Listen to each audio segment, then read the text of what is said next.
Right, 5.3, this is example 6, right? So V1 is 6. First thing always is whole, and I see no factor on the top and the bottom, so none. Okay, make sure you write none, right? So if there's a blank or if there's a question, you want to write the word none, right? Not just leave it blank, because otherwise we don't know if you just didn't get to the question. Vertical asymptote, we've got the denominator. You don't have to factor it. You can if you want. You don't have to. You can actually just go from here and go x equals positive or negative 1, right? You don't have to show the factoring in order to get the vertical asymptote. Horizontal asymptote is always you're looking at the degree on the top, which is 1, the degree on the bottom, which is 2. If it's bigger on the bottom, then you know the bottom number is getting bigger faster, so it's y equals 0, which means oblique, none. We're going to do x-intercept, y-intercept, all this stuff.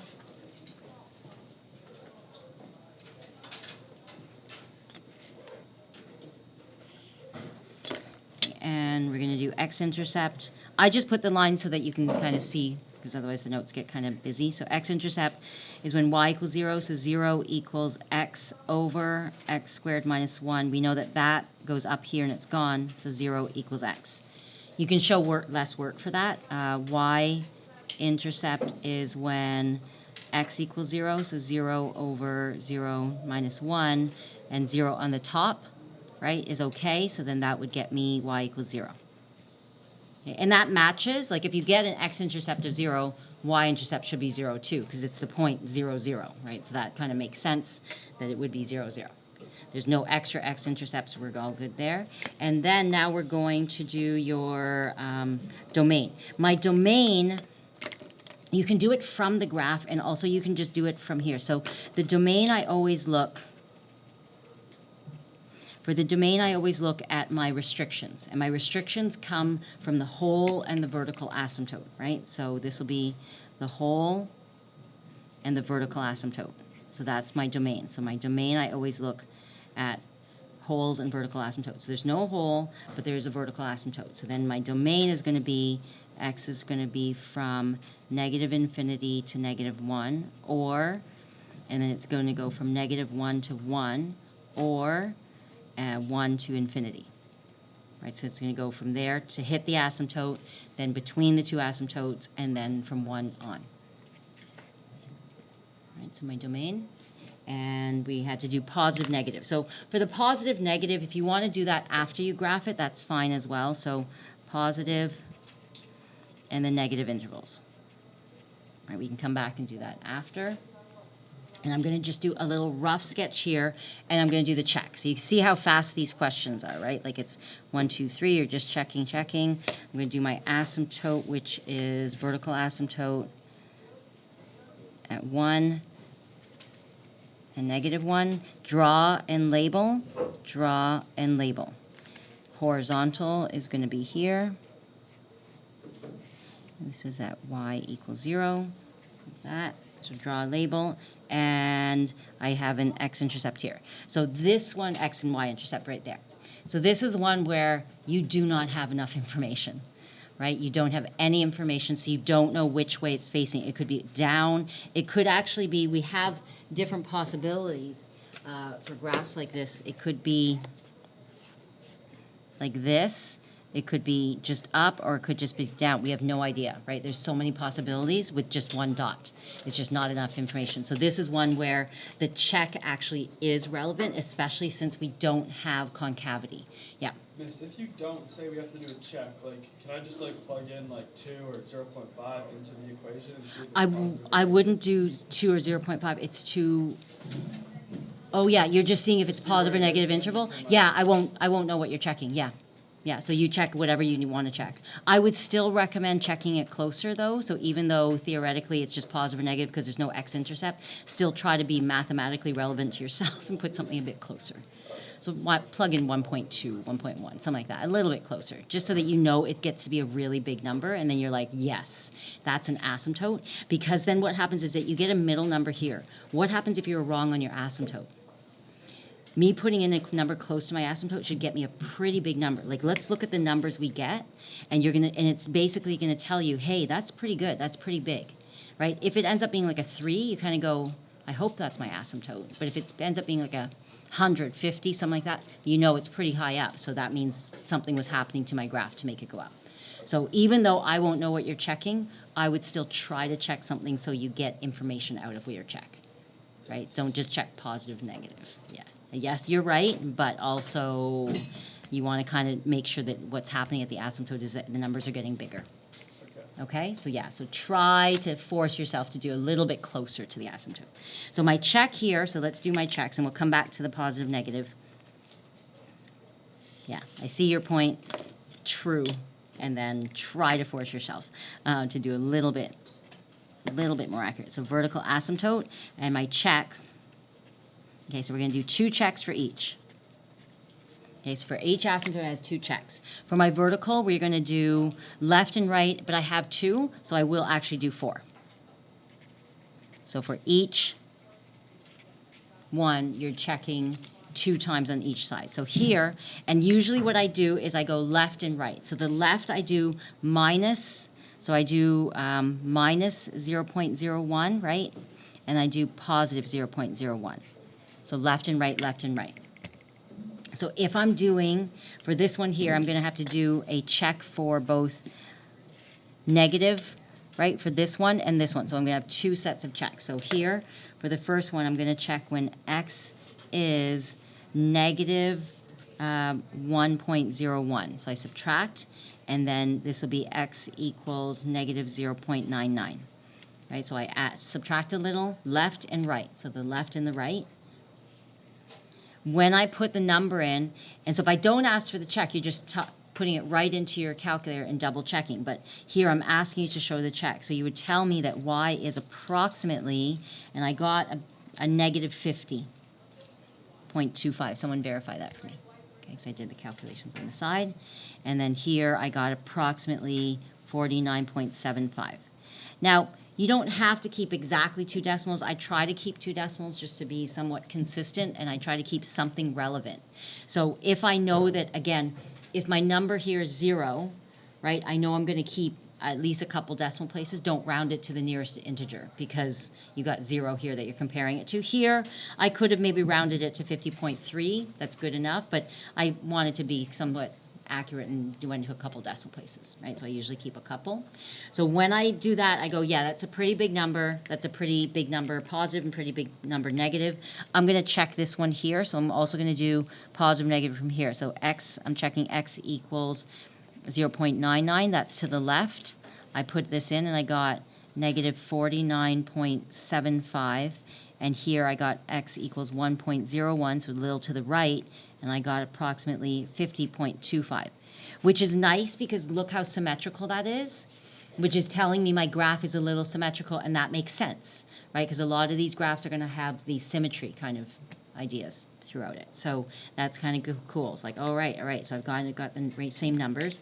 So what that's telling me is that on the left side of this asymptote, I was heading downwards, right? So if I ask you the word approach, you don't have to write the approach, but this here, this whole line is approach. So all of these guys here are approach. So everything that I'm writing here is the approach. You don't have to write the word approach. I'm just going to write limit as x approaches -1 from the left, right? So I subtracted a little of the function equals, and I'm going to say that it's heading down to -infinity. It was a big number downwards. And this one, the limit as x approaches, x to the arrow, of -1 from the right, so I added a little bit of the function, so please put function, is a bigger number, so it's infinity. Please make sure you put of what, so the function name. I know that the function was called y, but I'm okay if you switch the y to an f of x. Some people don't like using the y there. Some people put the y, that's fine, but a lot of times habit, you do this. Try not to do that if it's called if it's called like g of x here, and then you switch it to f of x, that's just strange. But if it's a y and an f of x, that's acceptable. Okay, so that's sometimes people switch that. And then here, same thing. So you're saying the limit as x approaches, I was approaching 1 from the left of the function, and I went to negative infinity. And here I have the limit as I was approaching 1 from the right of the function, and that would be infinity. So up a little. Okay? So what that means on my graph. So let's look at what that means on my graph. So over here. Let's go drag this all the way down here. So what that means on my graph is this. That on the left side of negative 1, it's heading downwards. So I have an arrow heading downwards. That's what I know. On the right side of negative 1, it was heading up. Right? So that is giving this part and this part. Make sense? And then on the left side of 1, it was heading downwards. Right? And then on the right side of 1, it was heading upwards. And now, yes, so if you're not asked for the approach, once you've gotten, or sorry, if you're not asked to show anything, once you've got that information, you pretty much have enough to draw it, right? So that's what you were asking about, yeah, why do I have to check here if I've already checked one thing and I know it's positive and it can't go through the x-axis? I know it must curve here, right? So you already have logic to finish the graph, right? And here, so it must go through. Now, it's not going to go through in a linear, like it's not going to hit and go straight through. It actually curves. And again, the concavity is the part that's missing, and that would have given us a lot more information. So the concavity is where we concave up and down. So here, I would just assume that you're kind of drawing a line through. Try not to make it look too straight. What ends up happening is that it actually looks like a cubic. It does that. Right, so if you kind of just draw the line through, I'll be looking for it going through. Don't let it bounce or anything, right, because it's not order 2 or anything funny like that, like a polynomial, but it goes through, right, and actually does do a concave up, concave down. But if you kind of draw it through, then I'm looking for this, and through 0. Now, also, we know it heads over here, right, so because it doesn't have another x-intercept. Let's do the check just for fun, just to practice doing the check. So I'm just going to do the check so that you know how to do it. If not, you can go straight to the, what's it called? The approach. Okay, so for my check here, I would do 2 checks. For horizontal and oblique, I'm always checking x is negative 100 and checking x is 100. So it's always negative 100 and 100. That's good enough for our graphs. When I put that in, I did this already, it's approximately negative 0.01. Don't round it to 0. So this is where I was saying don't round it too much, because 0 is what I'm comparing it to. Does that make sense, right? So right here, I'm comparing my line. So remember, you're standing on the 0 line. So I'm comparing it to y equals 0. So you're comparing it, comparing it to y equals 0. That's my stand line. I want you to write what you're comparing it to. So I do need to see this step. So you're telling me what you're comparing it to. You're comparing it to the dotted line. And then my conclusion is, if it's negative 0.01, therefore it's below. Does that make sense? So it's a little below 0. Compared to 0, it's a little below. And that gives me this. And does that make sense with what we were saying anyway? Yeah, because it can't go through the axis again, so it kind of just twirl like this. There you go, and that does make sense. And again, a lot of this is redundant, right? Because once you understand part of it, you don't have to keep doing it. So you only have to do the checks if I ask you to show the check. If not, do as much of a check as you need, right? So you might be like, well, I'm just going to check here because that'll tell me this part, or I'm going to check here and that'll tell me the other part, right? So you don't have to do every check, because once you have this part, you know it's got to be heading down here. It doesn't twirl around because no x-intercept, right? So here, when I check this one, it's approximately, I got positive 0.01. I compare it to where I'm standing, y equals 0, and then I went, oh, it's above. And does that make sense with where I'm drawing the graph here? Yes, so it should go above and it'll do this. And that does make sense because it's above that dashed line. Right, so above. For my limit, for my approach, right? So if I ask you approach, it's this. So if I only want approach, you can do all the rough work on the side, and all I want is the approach. And you don't have to do all of them, right? Just as much as you need to get the graph. So here I would write limit as x approaches, not -100, but negative infinity for the function. And here, the limit as x approaches not net 100, but infinity. And that would give me, I'm standing on the line, right? So where are you standing?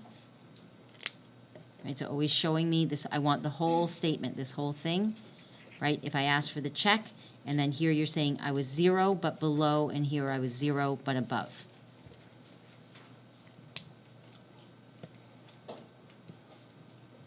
Any other clarification? Oh, positive, negative. So positive, negative. Let's answer the positive, negative. So it's positive anywhere above here, and then negative anywhere below. So positive would be from here to 0, and that's at -1. So this will be x is going from -1 to 0, -1 to 0, round bracket, or from 1 to infinity, and negative is anywhere below, so it'll be negative infinity to -1, or 0 to 1.